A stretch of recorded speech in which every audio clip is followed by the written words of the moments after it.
Most CTOs I work with aren't struggling because teams aren't busy. They're struggling because work continues before the right decisions are made and value gets locked in the wrong place.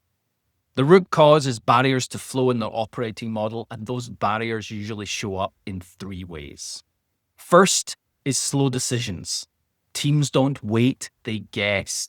Work moves forward on assumption and cost is locked in before learning.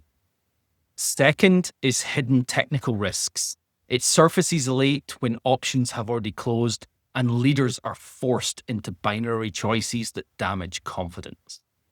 Last are platforms that add friction. People work around them, standards fragment, and your best engineers spend time navigating constraints instead of delivering value.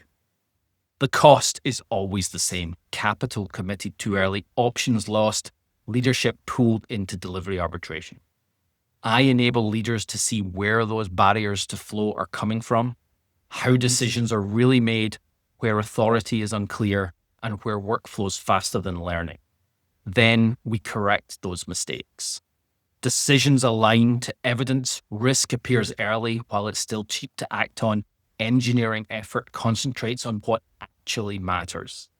The result is an organization you can commit on with confidence. If you're accountable for outcomes, not activity, that's the work that I do.